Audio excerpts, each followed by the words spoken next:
इयत्ता 8वी विषय सामान्य विज्ञान प्रकरण 5 अणूचे अंतरंग।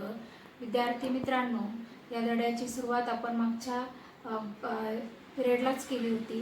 त्यामध्ये आपण डाल्टनचा अणु सिद्धांत, जे थॉम्सनचे प्लम पुडिंग अणुप्रारूप आणि रुदरफोर्डचे केंद्रकीय अणुप्रारूप यांचा अभ्यास केला। त्यानंतर त्यातला एक प्रश्न आपला बाकी राहिला होता की डाल्टन आणि थॉम्सन यांच्या अणुप्रारूपात नसलेली कोणती गोष्ट रुदरफोर्डच्या अणुप्रारूपात आहे। तर डाल्टनच्या अणुसिद्धांतामध्ये अणु हा कडक भरीव गोलाप्रमाणे असतो, त्यामध्ये कोणत्याच प्रकारची संरचना नसते। त्याचप्रमाणे इलेक्ट्रॉनचाही त्यामध्ये उल्लेख आलेला नाही। त्यानंतर थॉम्सनच्या अणुप्रारूपामध्ये अणूमध्ये सर्वत्र धनप्रभार पसरलेला असतो आणि इलेक्ट्रॉन त्यामध्ये जडवलेले असतात, म्हणजेच इलेक्ट्रॉन स्थायी असतात असा उल्लेख आहे। आणि रुदरफोर्डच्या केंद्रकीय अणुप्रारूपामध्ये इलेक्ट्रॉन हे अणुकेंद्रकाभोवती विशिष्ट कक्षेमध्ये परिभ्रमण करतात आणि अणूला धनप्रभारित अणुकेंद्रक असते असा उल्लेख आहे। वर्तुळाकार कक्षेत परिभ्रमण करणाऱ्या विद्युत प्रभारित वस्तूची ऊर्जा कमी होते, हा भौतिकशास्त्राचा प्रस्थापित नियम आहे आणि या नियमानुसार रुदरफोर्डच्या अणुप्रारूपातील अणु हा अस्थायी ठरतो। परंतु तसं नसून किरणोत्सारी मूलद्रव्यातील अणु फक्त अस्थायी असतात आणि इतर सर्व अणु हे स्थायी असतात। ही रुदरफोर्डच्या अणुप्रारूपातील त्रुटी नील्स बोर या शास्त्रज्ञांनी सन 1913 मध्ये दूर केली आणि त्यांनी बोरचे स्थायी कक्षा अणुप्रारूप मांडून अणूचा स्थायी भाव स्पष्ट केला। त्यातील काही आधार तत्वे पुढील प्रमाणे आहेत। त्यातलं पहिलं आधार तत्व आहे, अणूच्या केंद्रकाभोवती परिभ्रमण करणारे इलेक्ट्रॉन केंद्रकापासून विशिष्ट अंतरावर असलेल्या समकेंद्री वर्तुळाकार कक्षेत असतात।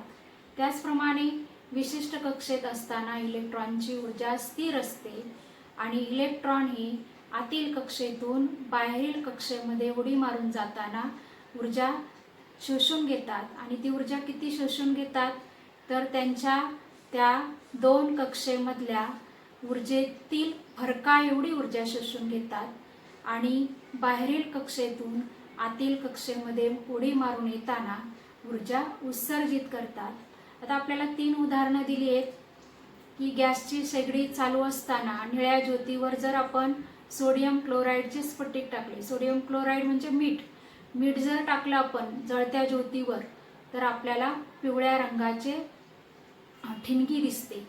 अगदी कोणत्याही जाळामध्ये तुम्ही टाकू शकता। चूल पेटलेली असेल तर चुलीच्या जाळामध्ये जरी आपण मीठ टाकलं तरी आपल्याला पिवळ्या रंगाच्या ठिणग्या दिसतील आणि सोडियम वेपर लॅम्पमध्ये सुद्धा आपल्याला पिवळ्या रंगाचा प्रकाश दिसतो। त्याचप्रमाणे आपण सोडियम धातू जर पाण्यामध्ये ठेवला तर तो पेट घेतो आणि पेट घेतल्यानंतर जी ज्योत दिसते आपल्याला ती सुद्धा पिवळ्या रंगाचीच असते।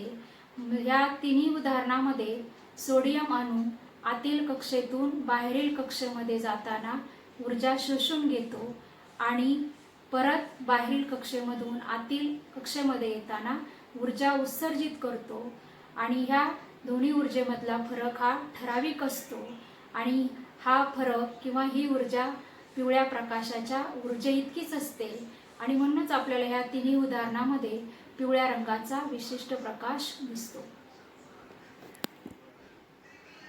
त्या बोरच्या स्थायी कक्षा अणुप्रारूपामध्ये काही आपल्याला इथे कवच दाखवलेली आहेत। हे धनप्रभारित केंद्रक आहे। धनप्रभारित केंद्रकाभोवती इलेक्ट्रॉन ह्या पहिल्या कवचामध्ये परिभ्रमण करतात, त्या पहिल्या कवचाला के कवच म्हणतात। नंतर हे दुसरं कवच, दुसऱ्या कवचामध्ये त्याला एल कवच असं नाव आहे, तिसऱ्या कवचाला एम कवच असं नाव आहे, चौथ्या कवचाला एन कवच असं नाव आहे आणि अशी आपण आणखी काही कवच घेऊ शकतो, त्याला त्याप्रमाणे नावं देता येतात। बोरच्या अणुप्रारूपानंतर काही अणुप्रारूपे मांडली गेली। त्यानंतर उदयाला आलेली नवीन विज्ञान शाखा पुंज यांत्रिकी, यामध्ये अणुसंरचनेचा सखोल अभ्यास करण्यात आला आणि या सर्व अभ्यासामध्ये या सर्व अभ्यासानुसार सर्वांनी मान्य केलेली अशी काही तत्वे पुढील प्रमाणे आहेत. त्यामध्ये पहिलं तत्व आहे अणूची संरचना. केंद्रक व केंद्रकाबाहेरील भाग मिळून अणू बनतो आणि यामध्ये 3 प्रकारच्या अवअणुकणांचा समावेश होतो. त्यातला मधलं जे केंद्रक असतं अणूचं, केंद्रक हे धनप्रभारित असतं. अणूचं जवळजवळ सर्व वस्तुमान केंद्रकामध्ये एकवटलेलं असतं. केंद्रकामध्ये 2 प्रकारचे अवअणुकण असतात, न्यूट्रॉन आणि प्रोटॉन. आणि न्यूट्रॉन आणि प्रोटॉनला एकत्रितपणे न्यूक्लियॉन असे म्हणतात. प्रोटॉन हा अणुकेंद्रकातील अवअणुकण आहे. प्रोटॉनवर धनप्रभार असतो. प्रोटॉन P या अक्षराने दाखवतात आणि अणुकेंद्रकाचा धनप्रभार हा प्रोटॉनच्या संख्येमुळेच असतो, प्रोटॉनमुळेच असतो. प्रोटॉनवरील धनप्रभार हा अधिक 1e एवढा असतो. 1e बरोबर 1.6 गुणिले 10⁻⁻⁹ कुलोम.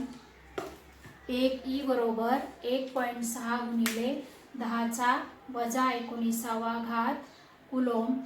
केंद्रकातील धनप्रभार हा E या एककामध्ये जर व्यक्त केला तर त्याचे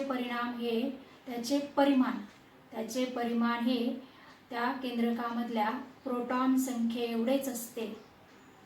नंतर अणुकेंद्रकामधील प्रोटॉनची संख्या जेवढी असते तेवढा त्या मूलद्रव्याचा अणुअंक असतो.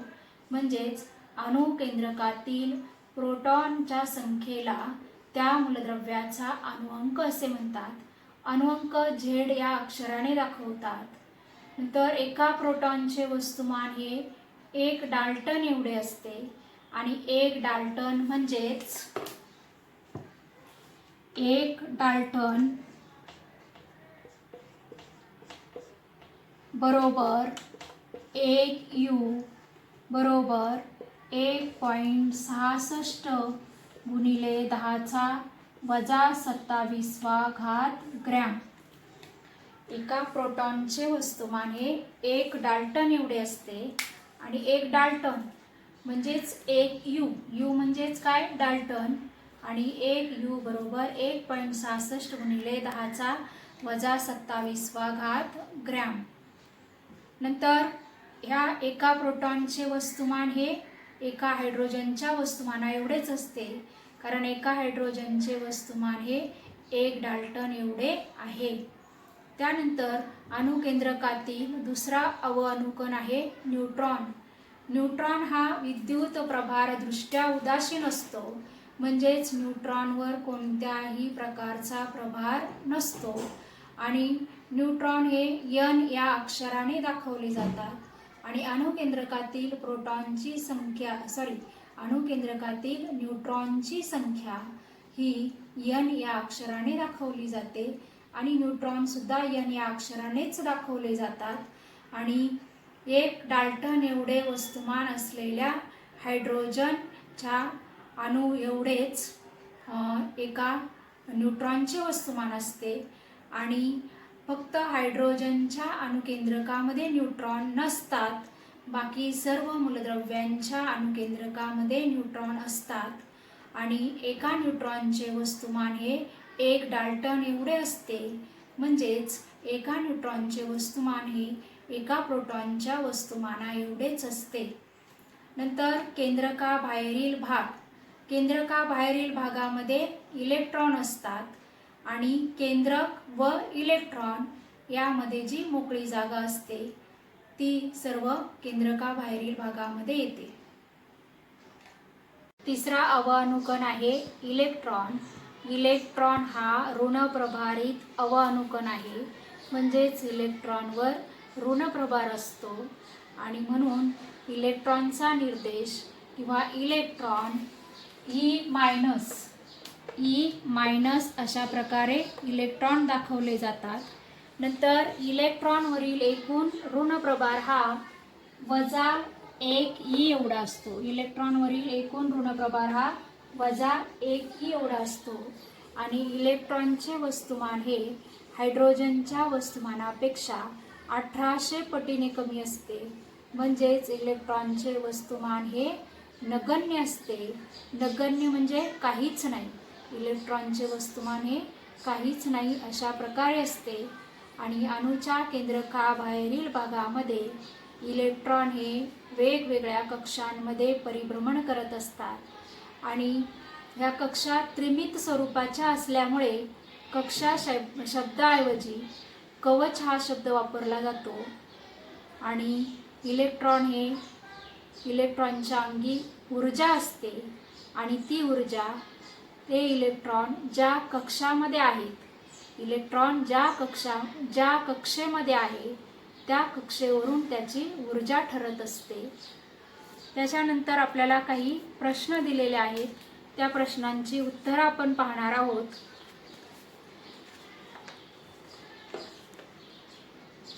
त्याआधी अणुकेंद्रकाबाहेरील इलेक्ट्रॉनची संख्या, अणुकेंद्रकाबाहेरील इलेक्ट्रॉनची संख्या आणि अणुकेंद्रकातील प्रोटॉनची संख्या या दोन्ही संख्या सारख्याच असतात. म्हणजेच अणुकेंद्रकाबाहेर असलेला ऋणप्रभार आणि अणुकेंद्रकामध्ये असलेला धनप्रभार सारखाच असल्यामुळे तो अणू विद्युतदृष्ट्या उदासीन होतो. कारण दोन्ही प्रभार सारखे असल्यामुळे त्यांचा परिणाम 0 होतो आणि म्हणून अणू हा विद्युतदृष्ट्या उदासीन होतो. त्यानंतर आपण आता प्रश्न पाहूया. अणूमध्ये किती प्रकारचे अणुकण आढळतात? अणूमध्ये किती प्रकारचे अणुकण आढळतात? 3 प्रकारचे अणुकण आढळतात. कोणते अणुकण प्रभारयुक्त आहेत? त्याआधी अणूमध्ये 3 प्रकारचे अणुकण आढळतात. पहिला प्रोटॉन, दुसरा न्यूट्रॉन आणि तिसरा इलेक्ट्रॉन. दुसरा प्रश्न आहे, कोणते अणुकण प्रभारयुक्त आहेत? तर प्रोटॉन आणि इलेक्ट्रॉन हे 2 अणुकण प्रभारयुक्त आहेत. प्रोटॉन आणि इलेक्ट्रॉन हे 2 अणुकण प्रभारयुक्त आहेत. तिसरा प्रश्न, केंद्रकात कोणते अणुकण आहेत? केंद्रकात प्रोटॉन व न्यूट्रॉन हे 2 अणुकण आहेत. केंद्रकाभोवती परिभ्रमण करणारे इलेक्ट्रॉन कोठे असतात? केंद्रकाभोवती परिभ्रमण करणारे इलेक्ट्रॉन हे विशिष्ट कवचामध्ये असतात. त्यानंतर इलेक्ट्रॉनचं वस्तुमान हे नगण्य आहे. आताच आपण बघितलं, इलेक्ट्रॉनचं वस्तुमान हे हायड्रोजनच्या वस्तुमानापेक्षा 1800 पटीने कमी आहे, म्हणजेच नगण्य आहे. आणि मग इलेक्ट्रॉनचे वस्तुमान नगण्य असल्यामुळे अणूचं वस्तुमान हे त्या अणुकेंद्रकातील प्रोटॉन व न्यूट्रॉन यांच्या संख्येवरून ठरलं जातं. आणि अणुकेंद्रकातील प्रोटॉन व न्यूट्रॉन यांच्या संख्येला अणूचा अणुवस्तुमानांक असे म्हणतात. आणि अणुवस्तुमानांक कॅपिटल A या अक्षराने दाखवला जातो. जर आपल्याला अणूची संज्ञा माहिती असेल, अणुअंक माहिती असेल आणि अणुवस्तुमानांक माहिती असेल तर तो आपल्याला चिन्हांकित स्वरूपात दाखवता येतो. अशा प्रकारे चिन्हांकित स्वरूपात आपल्याला तो दाखवता येतो. इथे संज्ञा लिहा आणि इथे अणुवस्तुमानांक आणि इथे अणुअंक असं आपण एकत्रित लिहू शकतो. संज्ञा, अणुवस्तुमानांक आणि अणुअंक हे आपण ह्या चिन्हाच्या स्वरूपात लिहू शकतो. उदाहरणार्थ कार्बन, कार्बनची संज्ञा C, नंतर कार्बनचा अणुअंक आहे 6 आणि कार्बनचा अणुवस्तुमानांक आहे 12. म्हणजेच आपण हा जो अणुअंक आहे तो अणुअंक म्हणजे प्रोटॉनची संख्या, म्हणजे कार्बनच्या अणुकेंद्रकामध्ये 6 प्रोटॉन आहेत आणि अणुवस्तुमानांक म्हणजे अणुकेंद्रकातील प्रोटॉन आणि न्यूट्रॉनची संख्या. मग हा अणुवस्तुमानांक 12 आहे. म्हणजेच याच्या अणुकेंद्रकामध्ये किती न्यूट्रॉन असतील? तर 12 - 6 = 6. म्हणजेच या कार्बनच्या अणुकेंद्रकामध्ये 6 न्यूट्रॉन असतील हे आपल्याला सांगता येतं. त्यानंतर आणखी काही प्रश्न आपल्याला दिलेले आहेत. जरा डोके चालवा, त्यामध्ये प्रश्न दिलेले आहेत. तो पहिला प्रश्न आपण घेऊ. ऑक्सिजनची संज्ञा O असून त्याच्या केंद्रकात ऑक्सिजनची संज्ञा O आहे. ऑक्सिजनची संज्ञा O आहे. ऑक्सिजनची संज्ञा O आहे. त्याच्या केंद्रकात 8 प्रोटॉन व 8 न्यूट्रॉन असतात. यावरून ऑक्सिजनचा अणुअंक, अणुअंक म्हणजे आपल्याला Z, ऑक्सिजनचा अणुअंक Z बरोबर ऑक्सिजनचा अणुअंक म्हणजेच काय, प्रोटॉनची संख्या, प्रोटॉनची संख्या. आणि प्रोटॉनची संख्या किती दिलेली आपल्याला, 8 दिलेली आहे. नंतर न्यूट्रॉनची संख्या 8 दिलेली आहे. न्यूट्रॉनची संख्या पण आपल्याला किती दिलेली आहे, 8. न्यूट्रॉनची संख्या सुद्धा आपल्याला 8 दिलेली आहे. आणि यावरून आपल्याला अणुअंक ठरवायचा आहे. तर अणुअंक Z बरोबर प्रोटॉनची संख्या बरोबर 8 मिळाला आपल्याला. आणि आपल्याला अणुवस्तुमानांक विचारलाय. तर अणुवस्तुमानांक म्हणजेच काय, प्रोटॉन आणि न्यूट्रॉन यांची एकत्रित संख्या म्हणजेच 8 अधिक 8 बरोबर 16. हा मिळाला आपल्याला अणुवस्तुमानांक. अणुवस्तुमानांक हा मिळाला आपल्याला, अणुवस्तुमानांक मिळाला. आणि तसंच त्यांची चिन्हांकित संकेताने मांडणी करा. चिन्हांकित संकेताने म्हणजे ऑक्सिजनची संज्ञा आपण O लिहिली, अणुवस्तुमानांक 16 आणि अणुअंक 8. अशा प्रकारे चिन्हांकित स्वरूपात आपल्याला त्याची मांडणी करता येते. दुसरा प्रश्न आहे, कार्बनचा अणुअंक 6 आहे. कार्बनच्या अणुत किती इलेक्ट्रॉन असतील.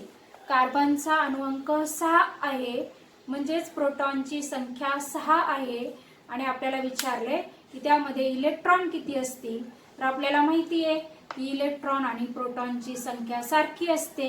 म्हणजे जर प्रोटॉन 6 असतील म्हणजेच इलेक्ट्रॉन सुद्धा किती असतील, 6 असतील. नंतर तिसरा प्रश्न, सोडियमच्या अणुत 11 इलेक्ट्रॉन आहेत. सोडियमचा अणुअंक किती. सोडियमच्या अणुमध्ये 11 इलेक्ट्रॉन आहेत आणि सोडियमचा अणुअंक विचारलाय आपल्याला. तर सोडियमच्या अणुमध्ये जर 11 इलेक्ट्रॉन असतील तर 11च प्रोटॉन असतील. आणि प्रोटॉनची संख्या जेवढी असते तेवढा अणुअंक असतो. म्हणून अणुअंक किती असेल, अणुअंक सुद्धा 11च असेल.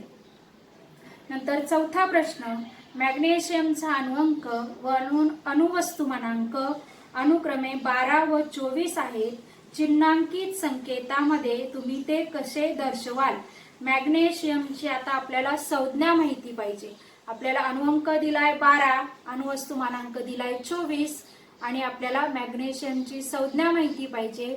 मॅग्नेशियमची संज्ञा आहे Mg. मॅग्नेशियमची संज्ञा आहे Mg.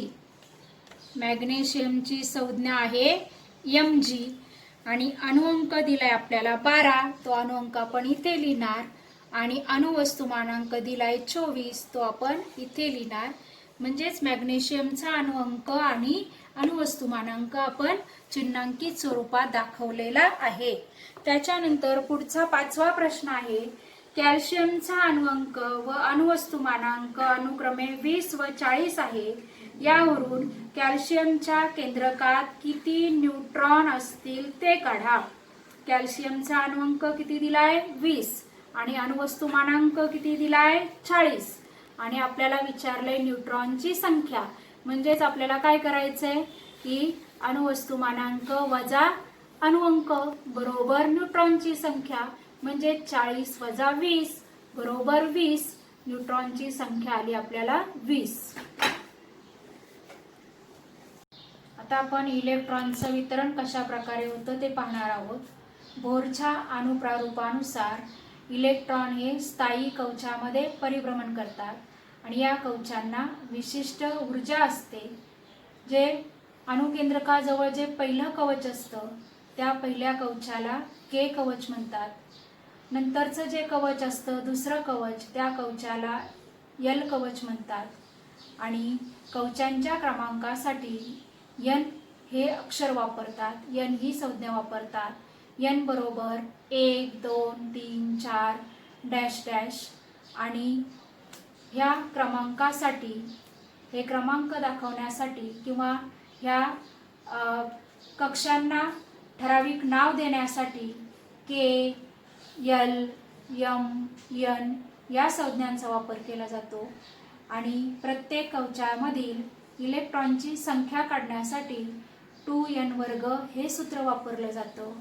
आणि जसजशी n ची किंमत वाढत जाते तसतशी त्या इलेक्ट्रॉनची ऊर्जा देखील वाढत जाते. आता आपण इथे पहिली संज्ञा k म्हणजेच पहिलं कवच k म्हणून n बरोबर 1. आणि इथे आपण किती इलेक्ट्रॉन येणार आहेत पहिल्या कवचामध्ये ती संख्या काढणार आहोत सूत्राच्या साहाय्याने. 2 हे सूत्रामधले 2 गुणिले, आता हे 2n वर्ग म्हणजेच 2 गुणिले n वर्ग असं आहे.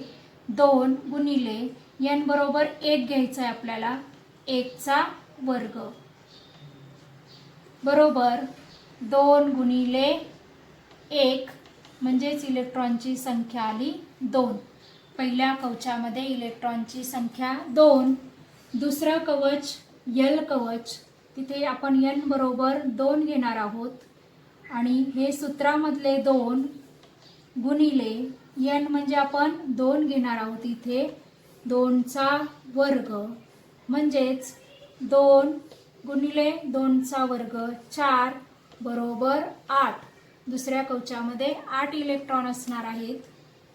तिसरं कवच m कवच, n बरोबर 3.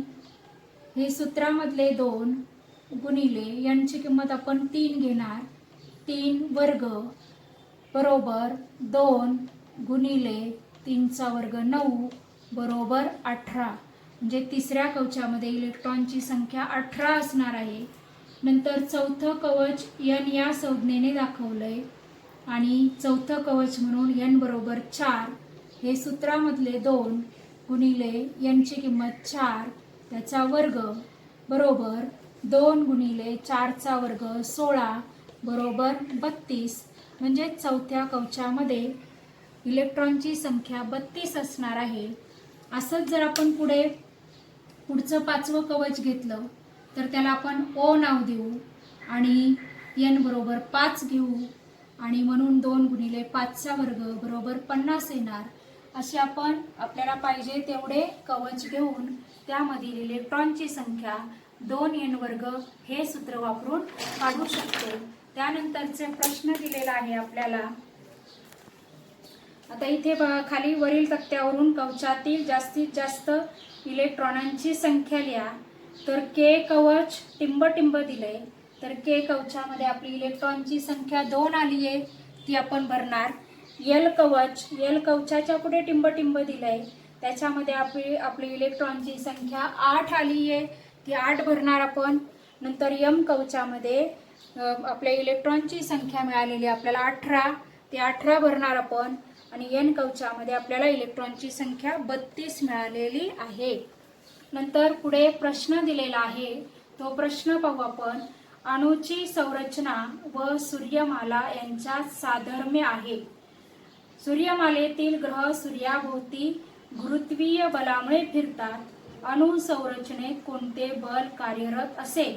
तर अणु संरचनेमध्ये विद्युत स्थितिक बल कार्यरत असते.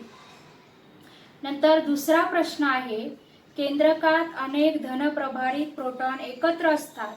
केंद्रकातील न्यूट्रॉनचे एक कार्य काय असेल असे तुम्हाला वाटते? कारण प्रत्येक अणूमध्ये न्यूट्रॉनची संख्या ही भिन्न असते, वेगळी असते, विभिन्न असते आणि म्हणूनच अणूला वेगवेगळी संरचना प्राप्त झालेली असते.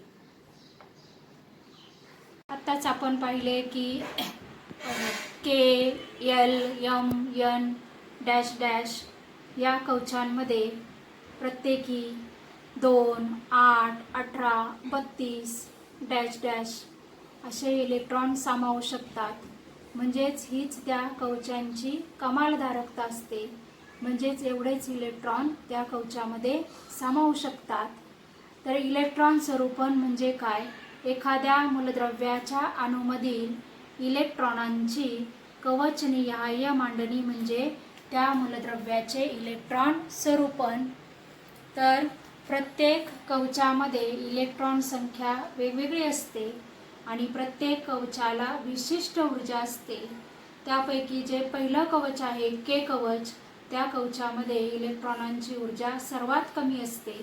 नंतर दुसऱ्या कवचामध्ये इलेक्ट्रॉनांची ऊर्जा वाढते.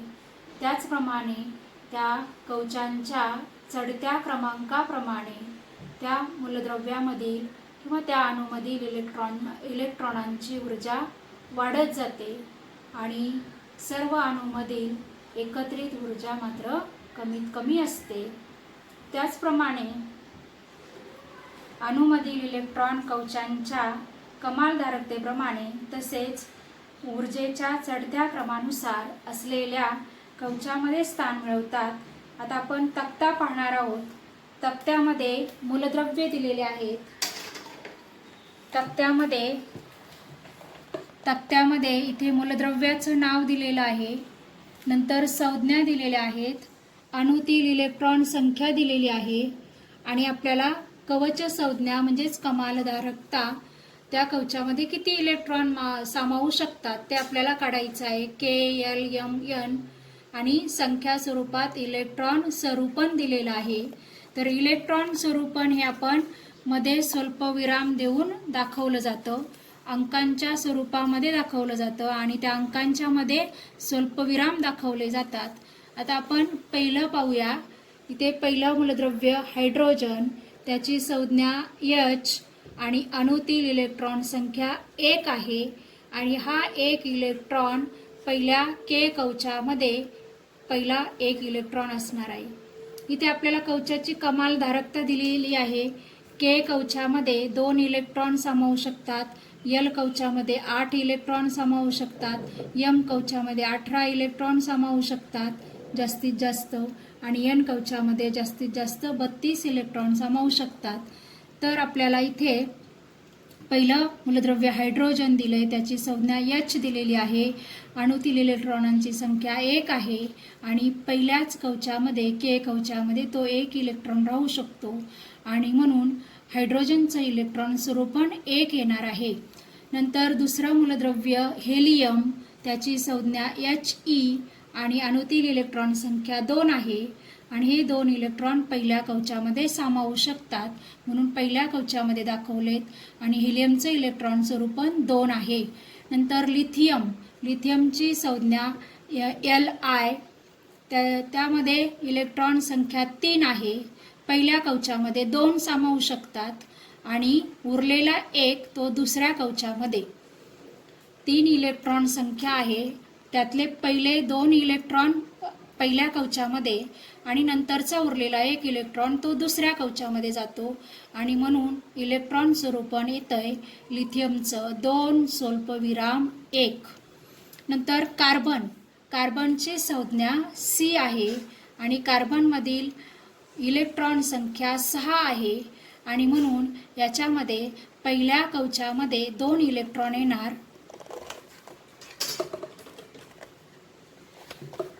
पहिल्या कवचामध्ये 2 इलेक्ट्रॉन आणि दुसऱ्या कवचामध्ये उरलेले 4 इलेक्ट्रॉन. पहिल्या कवचामध्ये 2, उरलेल्या दुसऱ्या कवचामध्ये उरलेले 4 इलेक्ट्रॉन आणि त्याचं इलेक्ट्रॉन स्वरूपण येणार 2 स्वल्पविराम 4. नंतर नायट्रोजन, त्याची संज्ञा आहे N आणि अणूमधील इलेक्ट्रॉन संख्या आहे 7. 7 मधले 2 पहिल्या कवचामध्ये, नंतर उरलेले 5 दुसऱ्या कवचामध्ये आणि इलेक्ट्रॉन स्वरूपण येणार 2, 5. नंतर पुढचं मूलद्रव्य आहे ऑक्सिजन.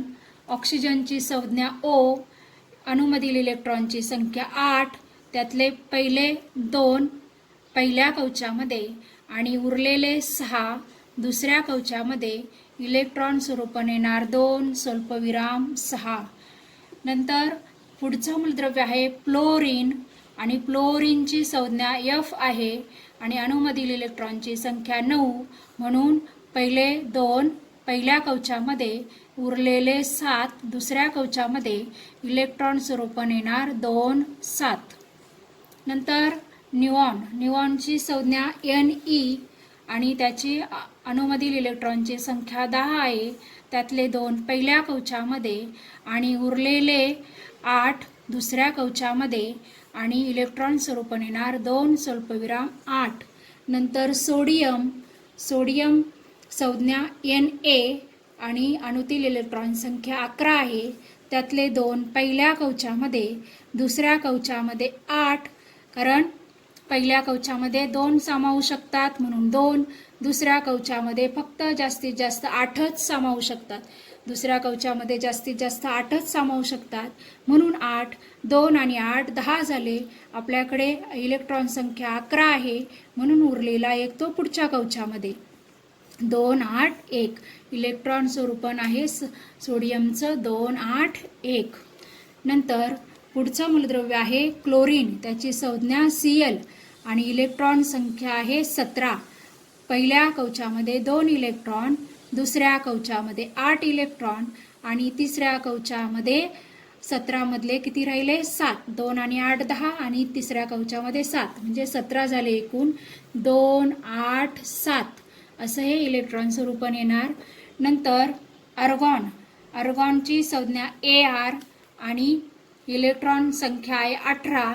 पहिल्या कवचामध्ये 2, दुसऱ्या कवचामध्ये 8. 2 आणि 8 10 झाले आणि तिसऱ्या कवचामध्ये येणार 8 म्हणजे इलेक्ट्रॉन स्वरूपन 2 स्वल्पविराम 8 स्वल्पविराम 8 असं आलं. आणि शेवटचं मूलद्रव्य आहे ब्रोमीन.